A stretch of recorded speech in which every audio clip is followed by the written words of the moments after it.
வணக்கம் மக்களே, welcome to the Fender show. இன்னைக்கு நம்ம பார்க்க போகிறது த ஹேண்ட் அப்படின்ற ஒரு கொரியன் மூவியோட ரிவ்யூ. இந்த படம் பார்த்தீங்கன்னா அமேசான் பிரைம் ஓடிடி ஆப்ல அவைலபிளா இருக்கு. தமிழ் டப்பிங்லயுமே அவைலபிளா இருக்கு. இந்த படம் ஒரு வித்தியாசமான பேய் படங்க. அதாவது ஒரு கக்கூஸ்குள்ள இருந்து தனியா ஒரு கை மட்டும் வெளியே வருது. அந்த கை என்னென்ன மாதிரியான சம்பவங்கள் பண்ணுது அப்படின்றத அந்த படத்துல காட்டியிருப்பாங்க.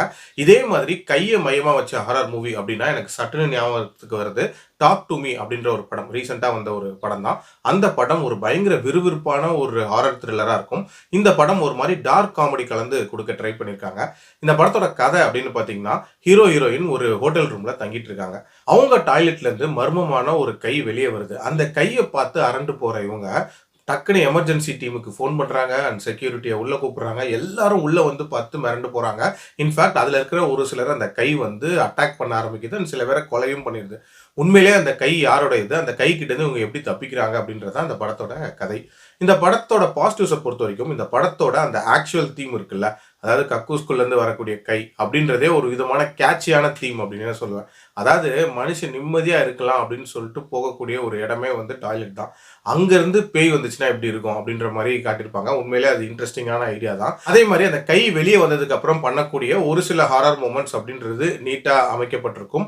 அதே மாதிரி யூ டர்ன் படம் பார்த்திருப்பீங்களா, அதுல வந்து எப்படி மனுஷங்க பண்ணக்கூடிய ஒரு சிறு தவறுனால ஒரு குடும்பம் பாதிக்கப்பட்டு பேயா வந்து மெசேஜ் சொல்ற மாதிரி இருக்கும். அதே மாதிரியான ஒரு சின்ன விஷயமும் வந்து இந்த படத்துல நடக்கும். அதுவுமே கொஞ்சம் இன்ட்ரெஸ்டிங்கான ஐடியா தான். ஆல்சோ இந்த படத்தோட டியூரேஷன் அப்படின்றது ஒரு மிகப்பெரிய பிளஸ்.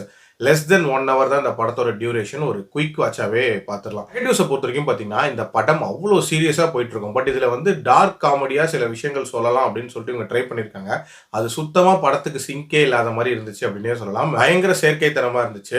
அது மட்டும் இல்லாம இந்த படத்துல ஹாரர் ஜெனரேஷன் அப்படின்றதுமே இன்னும் பெட்டராகவே பண்ணியிருக்கலாம். அதுக்கான ஸ்கோப்புமே இருந்துச்சு. பட் அதை ப்ராப்பரா பண்ணலை அப்படின்னு தான் சொல்லுவேன். அதே மாதிரி அந்த பேய் கிட்ட இருந்து எப்படி தப்பிக்கிறாங்க, அதுக்கு இவங்க பண்ணக்கூடிய விஷயங்கள் அப்படின்றதுமே ரொம்ப ரொம்ப சப்புன்னு முடிச்ச மாதிரி இருக்கும். அது இன்னும் கொஞ்சம் பெட்டரா பண்ணியிருந்திருக்கலாம். ஓவரால் என்ன பொறுத்த வரைக்கும் பெரிய சுவாரஸ்யம் இல்லாத ஒரு பேய் படமா தான் இருக்கு. பட் கண்டிப்பா ஒன்ஸ் ட்ரை பண்ணி பார்க்கலாம். என்னோட ரேட்டிங் இந்த படத்துக்கு 2.5 out of 5. அடல் கண்டென்ட்னா இல்லை. ஸோ ட்ரை பண்ணி பாருங்க. மீண்டும் மறந்தாமல் சந்திக்கிறேன்.